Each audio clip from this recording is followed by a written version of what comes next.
Buenas tardes. Empezamos otro seminario del ciclo de Libertad Educativa del Friedman Higher Center for Economic Society. Hoy lo tenemos a Martín Kraus, gran amigo y bueno, expositor habitual. Nos va a hablar sobre el problema de las tres libertades en la educación. Martín, el seminario es tuyo. No sé si quieres usar PowerPoint hay que habilitarte o charla. No voy a usar. Listo. Y después tenemos un espacio, como siempre, para preguntas y respuestas. Ustedes las pueden ir escribiendo en el panel y que lo vamos pasando a Martín. Nos acompaña Nancy Richino, que es quien va a manejar el panel. Bueno, gracias, Martín. Es tuyo el seminario. Bueno, Gracias. muy bien. Muchas gracias por la invitación.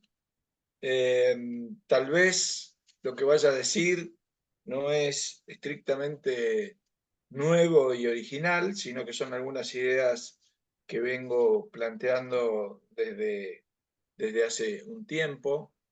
El, el título de la conferencia es en realidad, es que cuando me pidieron el título, se ve que en ese momento estaba viendo una serie que se llama El problema de los tres cuerpos.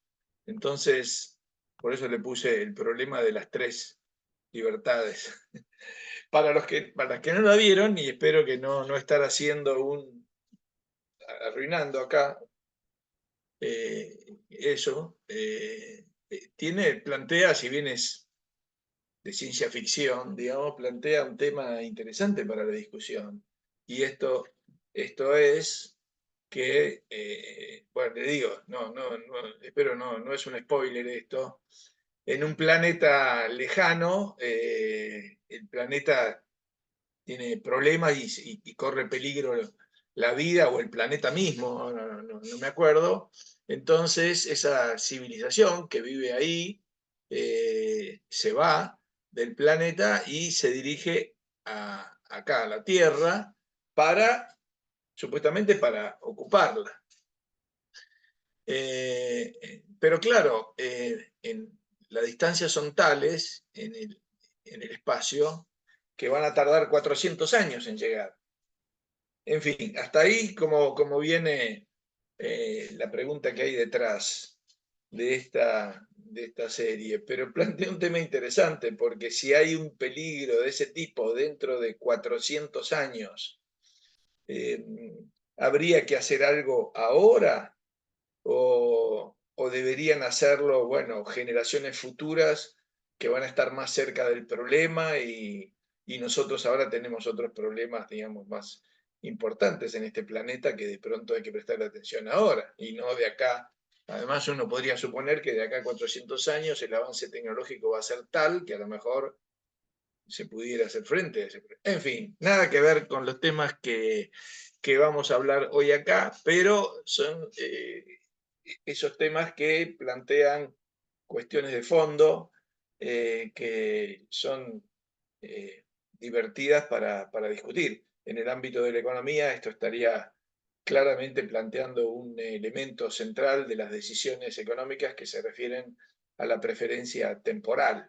Es decir, no nos da lo mismo, no tenemos la misma valoración eh, del presente que del futuro. Y por lo tanto, esa preferencia temporal es la que está detrás de la explicación de la existencia del interés. En fin, hasta ahí, nada más. No voy a ir a seguir con el tema, pero simplemente decir que es por esa razón tal vez me llamó la atención y de ahí vino el título y la verdad es que voy a hablar de tres libertades, probablemente haya más. No quiere decir que eso sea excluyente. Eh, Quisiera comenzar con algo que ustedes o que muchos aquí seguramente ya conocen, y esto es que obviamente la Argentina tiene una rica historia en términos de educación. Aquellos ilustrados liberales del siglo XIX le prestaban gran atención porque entiendo yo que ellos pensaban que era necesario, como diríamos, educar al soberano, es decir, un país nuevo, joven, que tenía que ir consolidando una estructura institucional que ellos fueron capaces de darle, ¿no? Con la inspiración de Alberti y de todos esos liberales. Eso tenía que ser consolidado con ciudadanos que tuvieran claridad respecto de la importancia de esas instituciones y que estuvieran dispuestos a que el país marchara en esa dirección y les respetara. En ese momento, por las descripciones que hacen respecto de lo que era la vida en este territorio, en particular fuera de las grandes ciudades, esa vida campestre, la vida del gaucho que está en la literatura argentina del siglo XIX, no parecía ser o que tener, digamos, las mejores condiciones para ser ciudadanos, digamos, que fortalecieran o que buscaran fortalecer las instituciones que se habían diseñado, digamos, en la Constitución de 1853. Entonces, de ahí que ellos quisieran ir forjando esos ciudadanos y para ello implementaran un sistema educativo que todos conocemos, que es el de la educación pública, gratuita, que además incluía, ya en la ley 1420, ciertos contenidos obligatorios.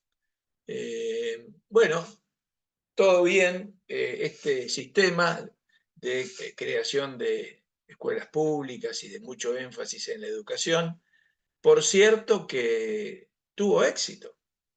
Redujo claramente el analfabetismo en la población, como pocas veces se había visto, y acompañó, ustedes quieren, el éxito que estaba teniendo también la Argentina en su despegue y florecimiento económico. Este triunfo, digamos, fue la señal, digamos, que atrajo a los cientos de miles de inmigrantes que comenzaron a llegar a este país en la segunda mitad del siglo XIX y principio del siglo XX. Es decir, que todo eso fue claramente un éxito. No obstante, ese sistema educativo que estos ilustrados liberales establecieron tenía tal vez en su misma raíz el origen o, digamos, la causa de lo que podría ser luego nuestra tragedia en ese sentido. Porque mientras estuvieron ellos en el poder y mientras diseñaron una educación que tenía ese objetivo, bueno, no había mayores problemas.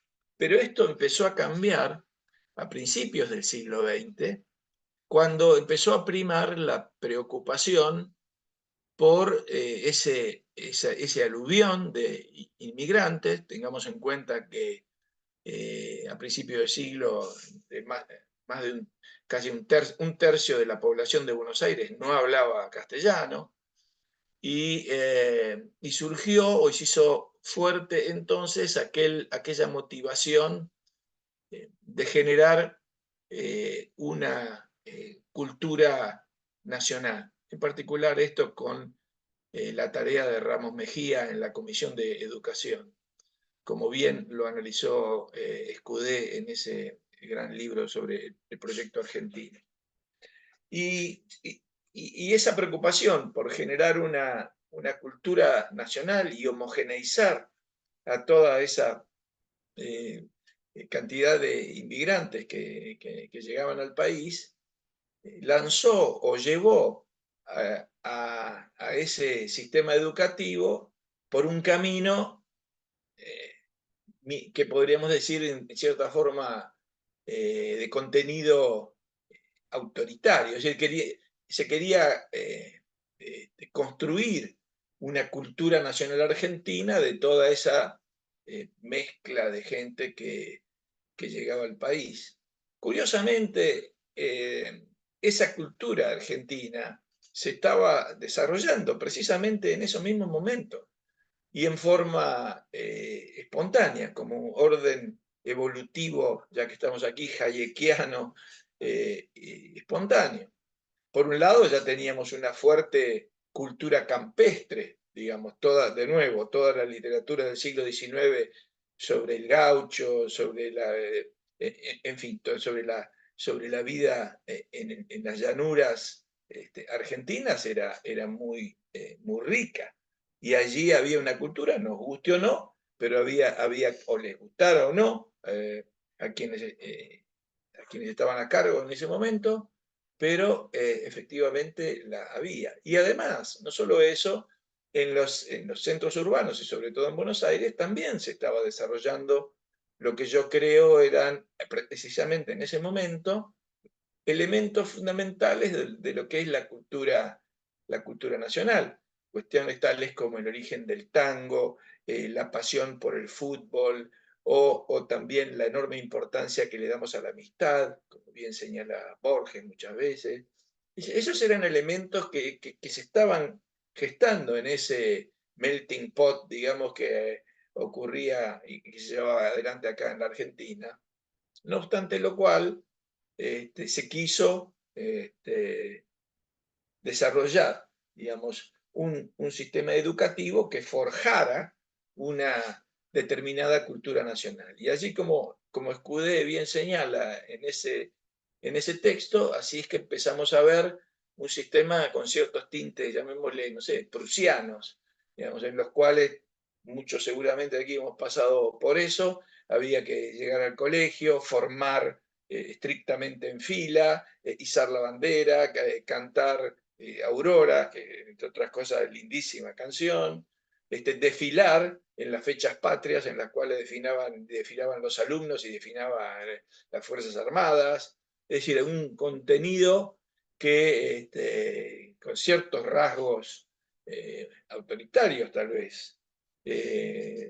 Bueno, ese sistema que hasta entonces, bueno, había funcionado en términos de reducir el analfabetismo y había tenido éxito en ese sentido, y que servía también para ese melting pot, lo cierto es que era una herramienta que, como no sé, como un cuchillo, digamos, que puede ser utilizado para un lado o para el otro. Puede ser utilizado en forma benéfica porque nos resuelve tantas tareas como para comer y tantas otras cosas que podemos usar un cuchillo, pero también sabemos que puede tener usos que son eh, muy dañinos. Y yo entiendo que eso es precisamente lo que pasó con el sistema educativo argentino, que estando la herramienta allí, se volvió en un sistema de adoctrinamiento. Es decir, allí el Estado y la política en particular buscaron adoctrinar, digamos, a los argentinos en una determinada visión, sin dar lugar al pluralismo de ideas y como vamos a ver ahora, de libertades en términos educativos. Eso tuvo más énfasis en ciertos periodos que en otros. Todos sabemos, tal vez por relato de nuestros padres, lo que ocurría en los primeros gobiernos de Perón, en los cuales había un culto a la personalidad de Perón y de Evita en el grado, con los niños de grado, que era notorio, digamos. Después hubo periodos de ida y de vuelta, y esto vuelve, desde mi perspectiva, a recurrir en los últimos años con el desarrollo y la introducción de los llamados núcleos de aprendizaje prioritarios, que sobre todo en las materias de ética y de ciencias sociales presentan un claro rasgo de adoctrinamiento que permea todo el sistema educativo argentino. Aquí, buena parte de la discusión sobre la educación, y en eso discrepo con los expertos, yo no me considero un experto en educación, los hay, pero veo que casi que todos los expertos en educación lo que plantean, en lo que se interesan y lo que discuten es en los resultados del sistema educativo. Es decir, cuántos terminan, con qué capacidad de lectura, con qué capacidad matemática, es decir, cuál es la eficiencia del sistema. Pero nadie veo que se plantee eficiencia para qué, eficiencia para aprender qué cosas, y eficiencia para el adoctrinamiento, no me parece que sea algo que realmente valga la pena. Claro, todos estaremos de acuerdo que es importante aprender el idioma, a leer, escribir, matemática, etcétera. Eso, por supuesto. No creo que haya nadie que lo dude. Pero aquí hay algo más y creo que eso no está siendo señalado, ni se menciona en las discusiones por hacer énfasis y centro nada más en cuáles son los resultados del aprendizaje, que además este sistema está mostrando que son malos. No voy aquí, no traje PowerPoint, no tengo para mostrarle nada de eso, no quería tampoco mostrar simplemente datos, pero menciono nada más que el porcentaje de estudiantes de sexto grado que no alcanzan un desempeño satisfactorio en matemáticas, según las pruebas Aprender 2023, es el 48,6%. En lengua es 1 de cada 3. Este es el sector, estas son las pruebas además en las cuales hace poco, lo menciono así, al pasar nomás, se descubrió un error técnico, ¿no? Entre comillas, en la serie histórica que afectaba los resultados de lengua en el 2021 y por lo tanto generaba después destacables progresos. Bueno, también hay solo 22 de cada 100 chicos argentinos de 15 años realizan su escolaridad en tiempo y forma, sin repetir ni abandonar, es decir, solo 22 de cada 100, y con el nivel esperado de desempeño en matemática y lectura. Esto según el índice de resultados electorales que hace el Observatorio de Argentinos por la Educación.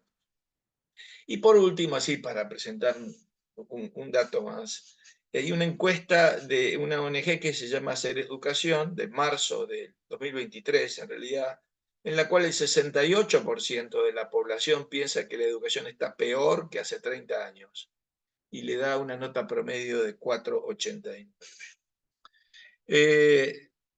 Por otro lado, el sistema actualmente, como está planteado,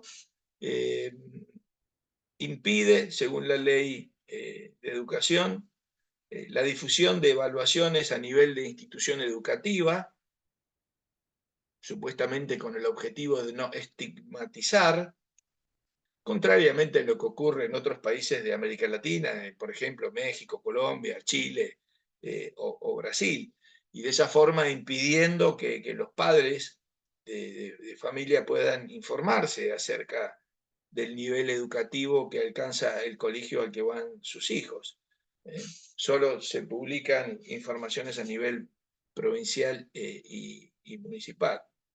Y además, última característica de este sistema es que ha sido cooptado, digamos, por los sindicatos docentes, en pos de sus intereses, que no necesariamente son los mismos de los docentes que dicen representar. Los sindicalistas parecen tener y tal vez por el resultado de su propia educación, parecen tener muy poca creatividad en cuanto a las formas y los caminos para promover y avanzar los intereses de sus representados, porque lo único que conocen es hacer medidas de fuerza, sobre todo cuando sabemos cuando empiezan los periodos escolares, un poder que ni los alumnos ni los padres de los alumnos, incluso y los mismos docentes, poseen. Es decir, acá típicamente hay un grupo que ha concentrado poder, mientras el resto, los padres en particular, es un grupo disperso, no organizado, y obviamente el grupo pequeño y organizado se impone sobre esa dispersión. Ahora bien, yendo a cuáles son los elementos que yo señalé como el principal problema, y a eso me quiero referir, cuando llamé a esto las tres libertades en la educación. La primera de ellas es la libertad para poder elegir contenidos. Entonces quisiera señalar lo contrario de lo que ocurre ahora, porque estos núcleos de aprendizaje prioritarios son comunes para todas las escuelas, tanto sea públicas como privadas, o sea que esto convierte a la libertad de elección que hay sobre la educación de nuestros hijos, lo convierte en una elección del tipo, ok, uno puede comprar un traje, pero tiene que ser gris. Entonces todos vamos a poder tener uno, o si quieren dos o tres trajes, pero siempre tienen que ser gris. Es más o menos eso. Esos elementos, esos contenidos, quisiera señalar y mencionar algunos ejemplos. Esto no es la primera vez que lo hago, así que a lo mejor parece repetitivo, pero por ejemplo, en el segundo año ya aparecen, en relación con las actividades humanas y la organización social, el NAP dice que el conocimiento de que en el mundo actual conviven grupos de personas con diferentes costumbres, intereses, orígenes, que acceden de modo desigual a los bienes materiales y simbólicos, tomando ejemplos de nuestro país y de otros países del mundo. Es decir, lo que importa es la desigualdad. No hay ninguna mención de la cooperación social voluntaria que ocurre en los mercados. Todo es desigualdad, conflicto, todo es derechos colectivos, no derechos individuales, y esos derechos colectivos se obtienen ¿cómo? Bueno, se obtienen en la lucha, es decir, se obtienen manifestando. Por eso vamos a ver cómo hay un contenido desde ya muy pequeños, precisamente para prepararlos precisamente para eso. Entonces, por ejemplo, en el área de formación ética y ciudadana, en un apartado que tiene el título de En relación con la ciudadanía, los derechos y la participación, en segundo año, es decir, estamos hablando de alumnos de 7 años, se plantea este objetivo de una educación militante. Leo textualmente lo que dice el NAP, dice así, que el contenido, uno de los contenidos va a ser el ejercicio público de la palabra y el reconocimiento de los efectos sociales de su expresión oral y escrita en la participación en asambleas, en la elaboración de petitorios y cartas, entre otros. De nuevo, vuelvo a decir, estamos hablando de chicos de 7 años. En tercer año, un año más, se le agrega además la elección de delegados, ¿sí? Es decir, acá es una formación de militantes. Voy a poner algún otro ejemplo, tengo muchos más, pero voy a poner algunos ejemplos adicionales. No hay, por ejemplo, ninguna mención del volumen de riqueza que se generó desde la llegada, bueno, obviamente del capitalismo y la revolución industrial y la enorme cantidad de gente que pudo salir de la pobreza. Entonces, cuando hay una referencia a la revolución industrial, dice así el NAP, el conocimiento de los, no, dice así, perdón, la comprensión de los cambios que introduce la revolución industrial en las formas de producir, en la conformación de la sociedad y sus conflictos, así como su influencia en las colonias españolas de América. Es decir, son cambios en la conformación de la sociedad y sus conflictos, pero sobre la riqueza, el progreso generado por eso, ninguna mención.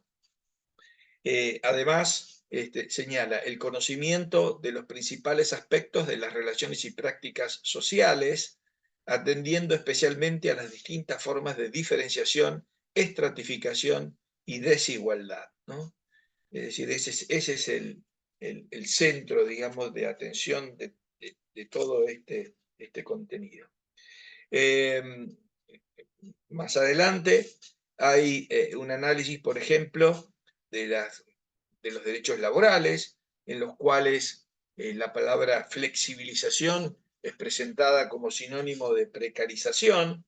Dice el NAP, el conocimiento de los derechos vinculados a las condiciones del trabajo, en particular de los jóvenes, y la reflexión sobre su flexibilización y su precarización. Es decir, las dos cosas aparecen como vinculadas.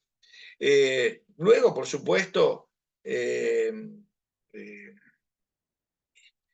cuando habla del gremialismo, habla de gremialismo y formas alternativas de organización laboral, tales como las empresas recuperadas, y se habla de casos de discriminación y genocidio, mencionando los casos, los cuales adelanto, obviamente son casos que está bien mencionarlos, pero se mencionan el de los pueblos originarios, el pueblo armenio, el apartheid, el holocausto, Hiroshima y Nagasaki, entre otros. Esos otros, la verdad que no se mencionan, no parecen incluir a los gulags o a las víctimas de la revolución cultural china, ¿no?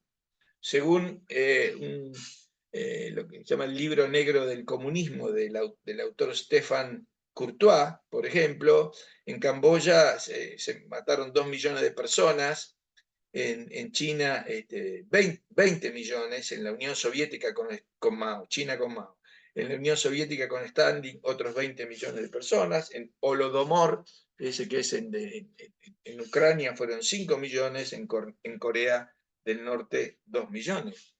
No hay ninguna mención a nada de eso en los contenidos. Y ya que estamos, incluso en los contenidos y sobre todo más adelante, ya cuando están en secundario, se sigue con estos énfasis en cuestiones de desigualdad, etc. Y curiosamente, sobre todo en relación al gobierno que impulsara estos contenidos allá por el 2006, 2007, no hay ninguna referencia en formación ética y ciudadana, no hay ninguna referencia a la corrupción en la política y el sector público.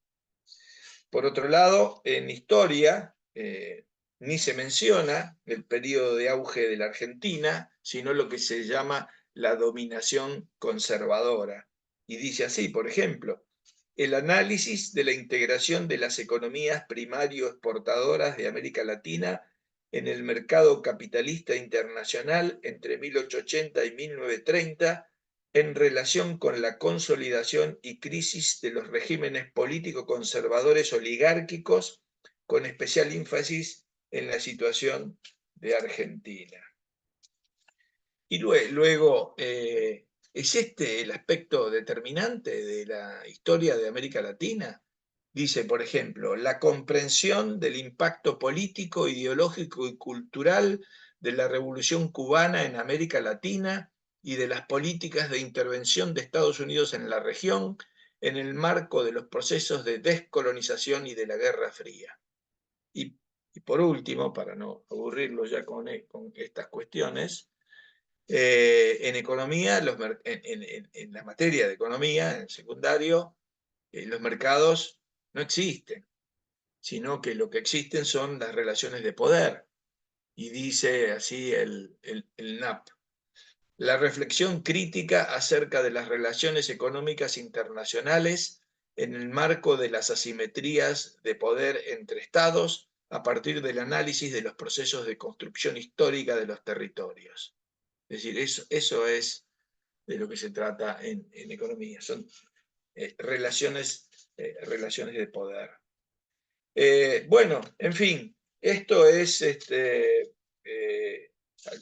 algunos de los elementos que quiero señalar en relación a lo que entiendo es el principal problema del sistema educativo argentino, y en ese sentido, una de las primeras libertades, después podemos, si ustedes quieren, conversar con más detalle de eso, es la libertad de contenidos, de poder elegir contenidos y de que haya diversidad en los contenidos que se acomoden, digamos, a cuáles son las preferencias de los padres, en la medida que son responsables de sus hijos cuando son pequeños, y de estos mismos luego, cuando a medida que van creciendo y van tomando sus propias decisiones y van eligiendo o podrían elegir aquellos elementos que más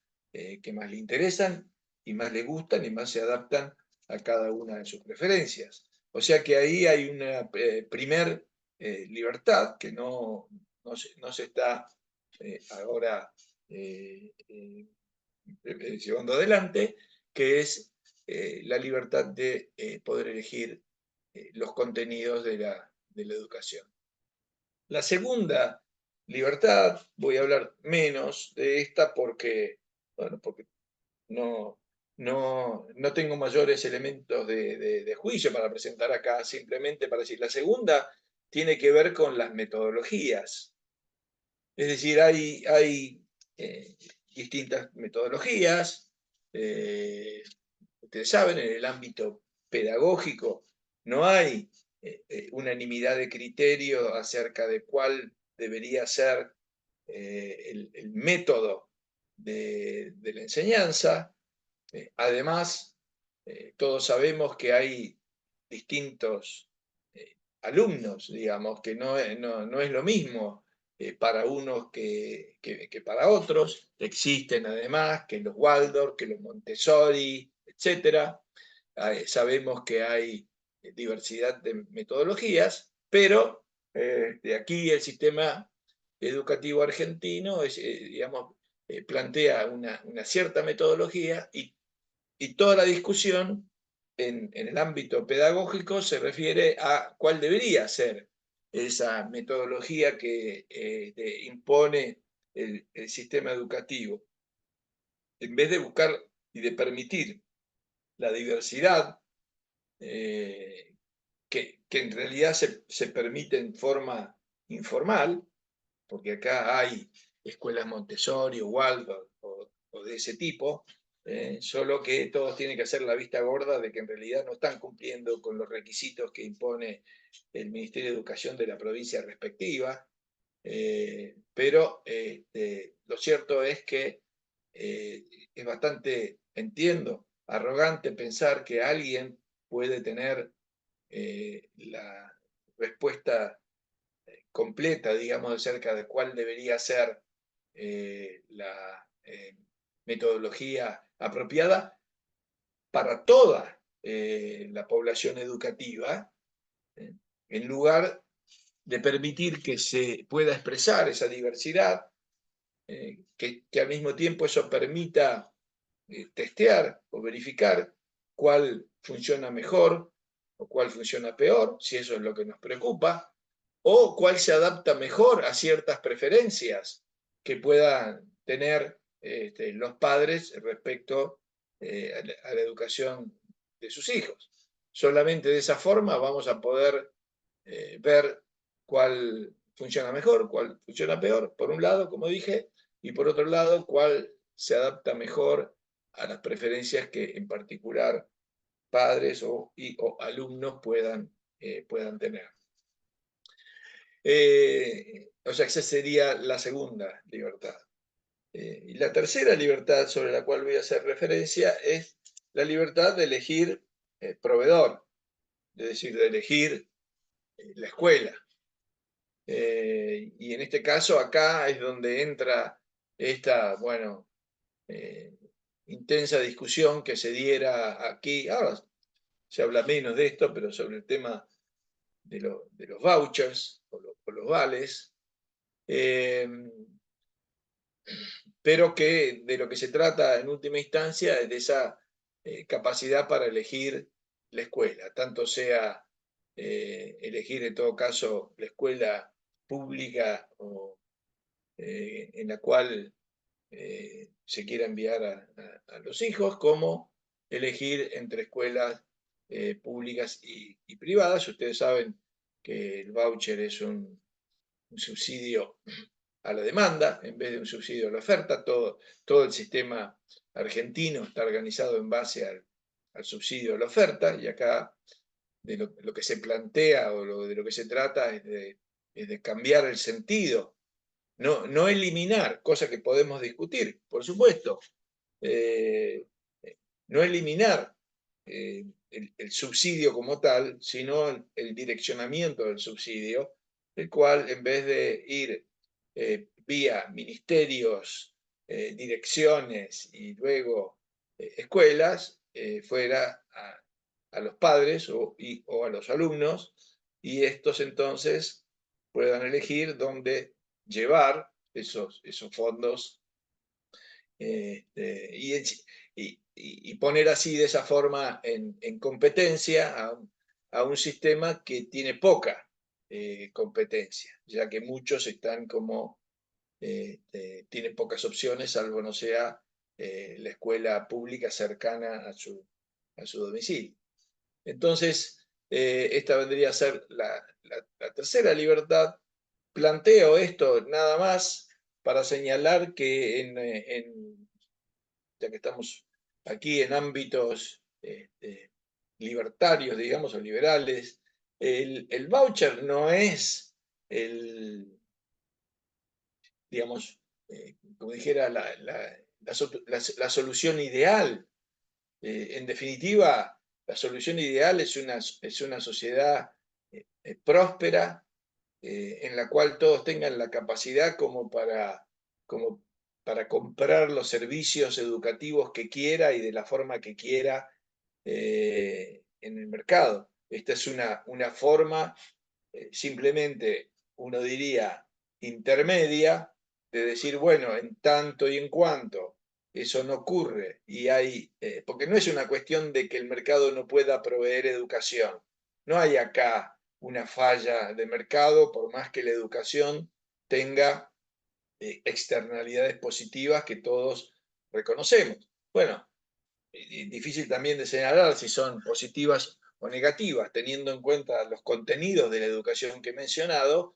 Eso a uno podría hacerlo dudar al respecto. Pero está claro, la educación, digamos, tiene esas externalidades positivas, pero eso no impide en absoluto, como la tienen tantos otros servicios y productos, eso no impide que el mercado provea servicios educativos de todo tipo. El problema al cual se dirigen las propuestas de vouchers no es en definitiva eso, sino que hay gente que, dada su condición en relación a los escasos ingresos que posee, o tendría pocas opciones o no podría, en todo caso, elegir dónde llevar a sus hijos a educar. Al respecto, simplemente quiero llamar y llamar la atención sobre este punto que acabo de mencionar, que tal vez quienes están aquí lo conozcan. Es hacer referencia al trabajo de James Tooley, ese investigador inglés, quien recorrió distintos países del mundo, los más pobres del mundo, en la India, en China, en Nigeria, y encontró e investigó en esos lugares la enorme cantidad de escuelas informales, hay formales e informales, digamos, para los sectores de ingresos más bajos en esas poblaciones también tremendamente pobres, y descubrió que allí había mercados ofreciendo educación a esas poblaciones. O sea que, pero bueno, vamos a pensar que, que eso en realidad se hace difícil de que exista en países como el nuestro cuando hay requisitos tan estrictos respecto a la metodología, respecto a la culminación de los ciclos como ingreso para el ciclo posterior y que desalientan, digamos, el florecimiento de un mercado de ese tipo. Pero volviendo a lo que comentaba al principio, ¿cuál es la utopía educativa de un liberal? Bueno, lo es que va a haber una sociedad próspera en la cual va a haber una enorme oferta de servicios educativos y cada uno va a poder elegir el servicio que quiera.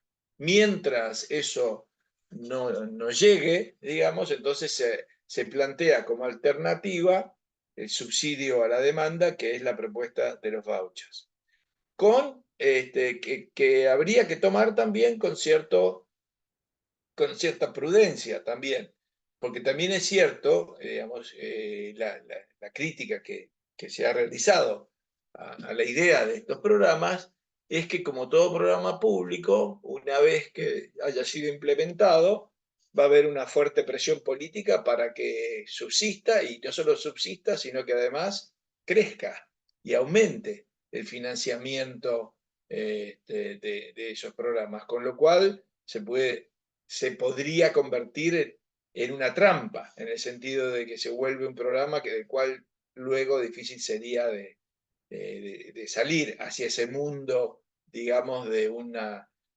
mercado abierto en la educación. En fin, puede ser. También es cierto que la apertura que hace a la libre elección y la competencia tendrían resultados claramente beneficiosos respecto del sistema que actualmente rige. Pero es cierto, creo que hay que prestarle atención a esa llamada llamada de atención, ¿no es cierto?, que plantea eso. Así que entonces, en definitiva, y para ir ahora con ustedes a, no sé, alguna, o quien esté aquí, alguna conversación y discusión, eh, esas serían las tres libertades en las cuales he querido enfatizar: libertad de contenidos, libertad de metodologías, libertad de elección de proveedores. Y como dije, seguramente hay más elementos en esto, pero son, creo, los elementos fundamentales para, por lo menos que yo tomo en cuenta para la discusión de un sistema educativo. Así que, nada más, gracias, y Nancy, ahora como te parezca, lo dejo en tus Muchas manos. gracias, doctor, por la charla. Ahora vamos a ir a las preguntas, pero antes querría hacer una cuestión más estructural y decir que sí, la clase queda, el seminario queda grabado, seguramente ya desde la próxima semana, teniendo en cuenta los feriados, lo van a poder ver en la página de YouTube del SEMA. Y ahora, sí, teniendo en cuenta estas tres libertades que usted mencionaba, o sea, de elección de contenidos, metodología y proveedores, y vinculándolo con la elección del título de la serie de Netflix. ¿Cuál cree que debería ser tal vez el que se puede empezar a tratar al principio y otro que tal vez lleve más años? Bueno, eso es difícil de decir porque eso, claro, depende de la política, ¿no? Y en particular en este país, ustedes saben, la educación está en manos, por un lado, está en manos de las provincias, que son las que son propietarias y gerencian, digamos, la educación primaria y secundaria. Por otro lado, las universidades tienen su propia autonomía. Así que es es difícil. Yo creo que un cambio de, vamos a cada una de las tres, un cambio en las primeras dos, en los contenidos y en las metodologías, demandaría un cambio en la legislación vigente sobre educación, es decir, un cambio en la ley de educación nacional. Ahora podemos discutir, en todo caso, si un tema que siempre sale, ¿no? Y que yo no le voy a esquivar el bulto, digamos, si debería haber algún contenido común. Adelanto mi respuesta para quien haga esa pregunta, tal vez espantado de que uno tenga semejantes ideas. Y La tenemos en yo uno de los chicos de los asistentes, así que está muy bien que justo Ajá, la... ok, ok. Bueno, en principio yo creo que, digamos, voy de nuevo al modelo ideal. En una educación absolutamente de mercado, claramente habría un contenido común que ofrecerían de la misma forma, y ahora voy a tomar el ejemplo que este me lo enseñó Adrián Rabier, que también es parte de este centro, ¿no? Y él pone como ejemplo algo que me pareció muy bueno, dice, nadie dice, no hay ninguna norma, ninguna regulación que establezca que en los restaurantes tiene que haber tantas sillas por mesa o que tienen que estar puestos los cubiertos de una forma y tiene que haber plato o un vaso, unas servilletas, etcétera. Sin embargo, vas a cualquier restaurante y eso es lo que hay. Te vas a sentar en una mesa donde vas a tener un plato, cubierto, servilleta, etcétera. Quiere decir que hay una norma generalizada que no necesariamente es impuesta por una regulación. Algo similar podríamos pensar de la educación. ¿Por qué? Porque esas son las preferencias que la gente tiene en general.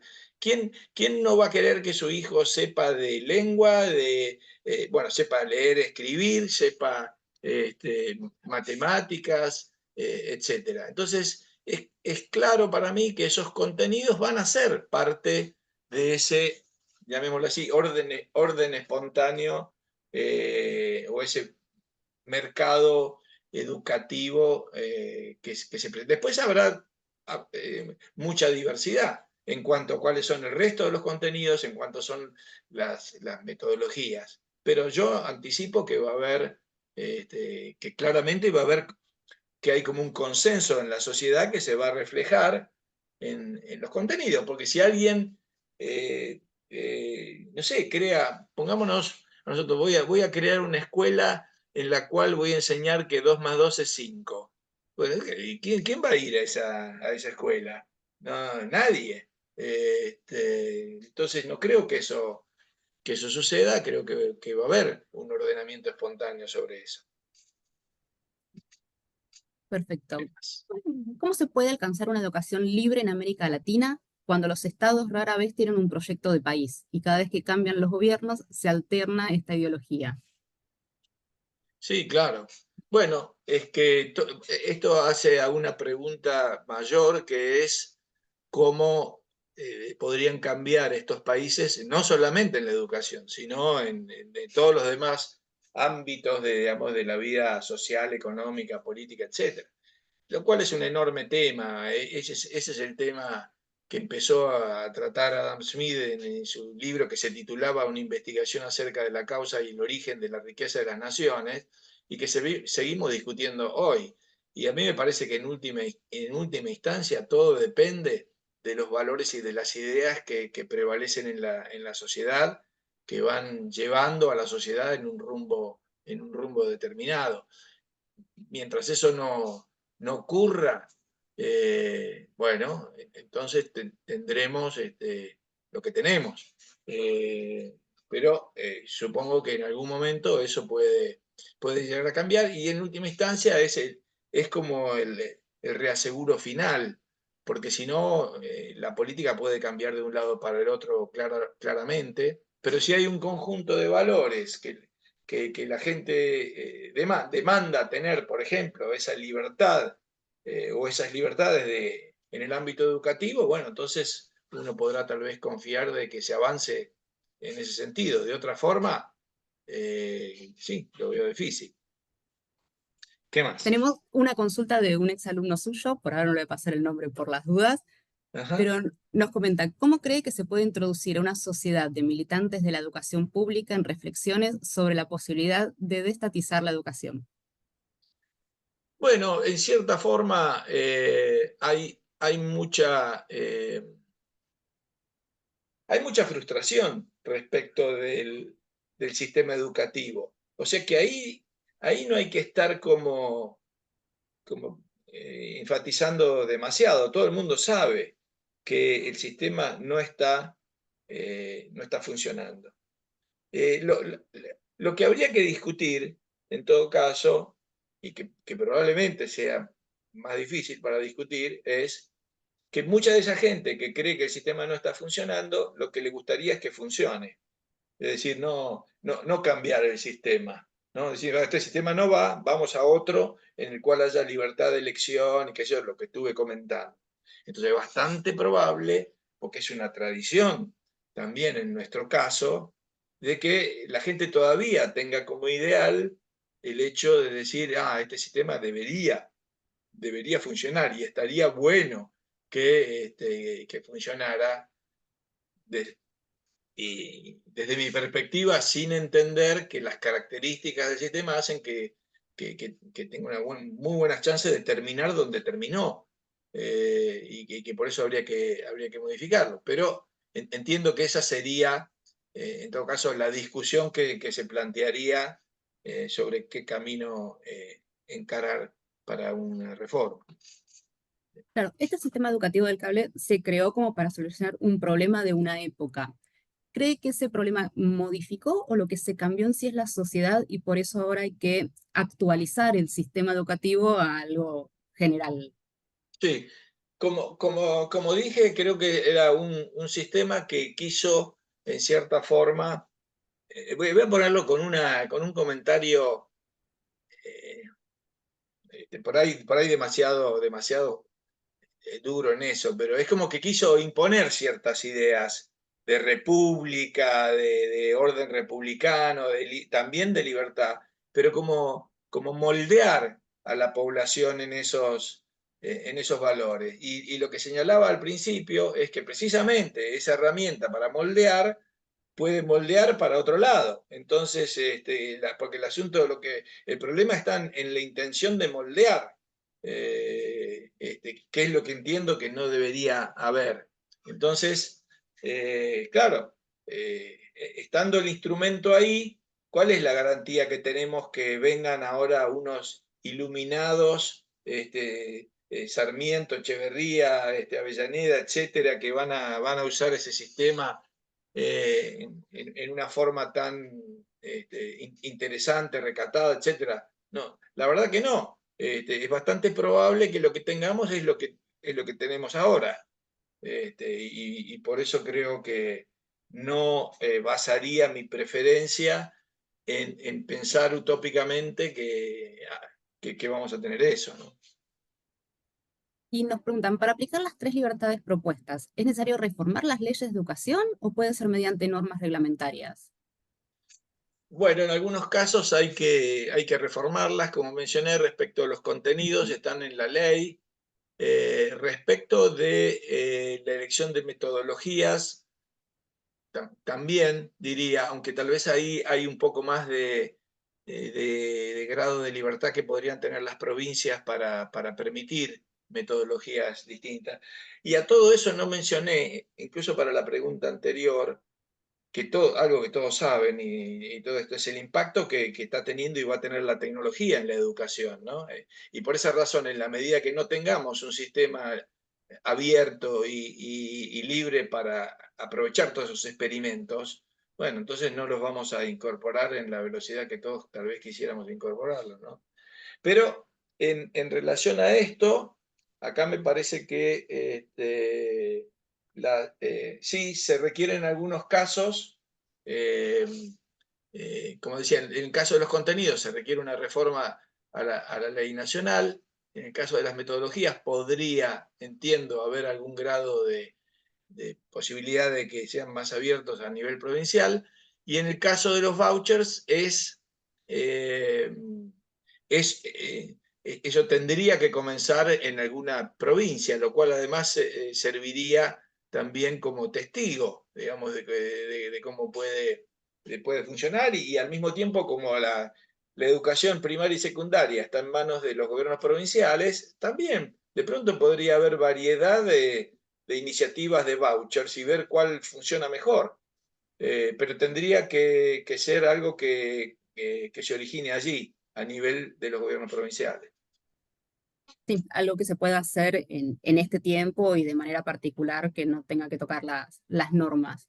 No, consulta, ¿usted cree que es posible llegar a un acuerdo entre el gobierno y el sector privado para que la educación no esté estatizada?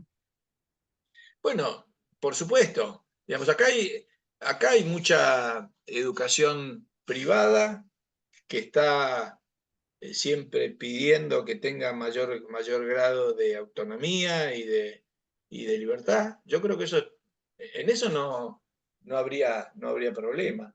Hay un sector privado que es bastante interesante. Así que ahí no veo que hubiera mayor problema para eso. Le hago una consulta. Usted mencionó distintos temas como el sistema educativo de adoctrinamiento, que se impide la difusión del resultado de las evaluaciones y sindicatos docentes. ¿Cree que tal vez cambiando estas tres libertades que mencionamos antes, eso se modifique y no sean temas a tener en cuenta? Sí, cambiando esas tres libertades, obviamente esto se va a modificar. Y una de las cosas que yo veo con buenos ojos es, hasta que eso ocurra, me parece que el tema de profundizar las evaluaciones es un paso previo a la libertad de elección, porque para que elijan mejor, digamos, es bueno que la gente sepa cuál es el desempeño de cada escuela. Entonces, ahí habría una combinación que no necesariamente esa evaluación es algo que tenga que hacer el Estado. El Estado lo hace ahora, pero el mercado también evalúa con distintos signos, digamos, de calidad, ¿no es cierto? Y en muchos servicios y productos uno puede obtener una certificación que brinda información, la reputación del nombre y el prestigio de la institución. Es decir, hay muchos elementos en el mercado que generan o podrían generar información respecto a la calidad del servicio que se va a obtener. Y de esa forma eso ayudaría a las familias, digamos, a hacerse de información para tomar una decisión sobre eso. Perfecto, muchas gracias. Y nos consulta si puede indicar alguna publicación específica del investigador James Turing. Ah, sí. Ahí tiene varios libros. Cualquiera que busque James Tully en Google le van a salir. Hay videos. Hay uno que está traducido al castellano que se llama, lo han traducido como El Bello Árbol, The Beautiful Tree. Y en ese libro él cuenta las experiencias en Nigeria, en otros países de Congo, en India, en China. Es súper interesante. Pero tiene varios libros. Pero ese creo que fue el mayor libro de divulgación y el que cuenta. Él ha dedicado su vida a eso. Ahora es rector de una universidad en Inglaterra, pero se recorrió. La verdad que además tiene una anécdota súper interesante de cómo llegó a este tema, porque él había sido contratado por una agencia internacional, como si fuera el Banco Mundial, por ejemplo, o una agencia del Banco Mundial, para ir, creo que a la India, y hacer un estudio sobre la educación. Y entonces fueron él y varios investigadores a recorrer la India, y de pronto dice, iban pasando por un barrio bien pobre, como acá diríamos una villa muy extendida. Y vas a ver por qué él de pronto se le ocurrió decirle al taxista, este, ¿habrá alguna escuela acá adentro? Y el taxista le dijo, claro que hay. Entonces dijo, bueno, pare, a ver, pare. Y se bajó y empezó a caminar. Y a las pocas cuadras encontró una pequeña escuela que era una casillita que tenía un cartel arriba que decía, no sé, school, algo. Y bueno, entonces encontró una escuela y después preguntó y resulta que había otra a 3 cuadras y otra 4 cuadras para allá y empezó a encontrar enorme cantidad de escuelas. Entonces ahí como que se le prendió la lamparita y dijo, uy, pero esto no aparece en ninguna estadística, no aparece en ningún informe sobre la educación y resulta que yo estoy encontrando acá escuelas para pobres en las cuales los pobres preferían pagar una suma pequeña para enviarlos a una de esas escuelas que ir a la escuela pública. Y entonces tiene también algún video que he visto, no sé si seguirán estando ahí en la web, en la cual él va, por un lado, a una de estas escuelas, y la verdad, son escuelas precarias, son en esa, imagínense, en una pequeña casita, como si fuera en una villa, en algunos casos incluso con el piso de tierra, hay como 3 o 4 alumnos sentados por escritorio, pero todos se los ve muy atentos y participativos, y esa es la escuelita para pobres. Y después va a la escuela pública que está en las afueras de esa villa, y entra allí y encuentra, no sé, por ejemplo, estaba filmado y nunca me voy a olvidar. Encuentra, por ejemplo, la maestra dando clase hablando por el celular, otra que se había dormido arriba del escritorio, cosas de ese tipo, y la directora del colegio público diciendo que esas escuelitas que había en el barrio eran horribles y qué sé yo, pero en realidad lo que tenía horrible lo tenía ahí en su propia escuela. En fin, súper interesante. Ese libro o todos los que puedan conseguir de James Tooley. Muchísimas gracias y como para terminar más o menos y mantenernos en el horario que tiene este seminario, le quería saber si quieren comunicarnos algún pensamiento final, algo que quiere que realmente nos llevemos de esta charla. Bueno, no, la verdad que no. Si hay preguntas, sí, pero me parece que lo que tenía que para presentarles ya lo presenté y bueno, y nada más. No sé, más adelante. Ahora vamos a ver, simplemente contar de que estamos en un proyecto para ver si podemos desarrollar un índice de libertad educativa que cubra todos los países de América Latina. Es decir, de alguna forma poder evaluar cuáles son los grados de libertad que existen en materia educativa en cada uno de nuestros países. Así que en eso voy a estar ocupado los próximos tiempos. Digamos. Eso está muy interesante. Me permito el Claro. atrevimiento de decirle que si se puede, poder hacer después otro seminario cuando quiera charlar de ese tema o cuando tenga algunos resultados o algo, me parece que es muy interesante para poder compartir aquí.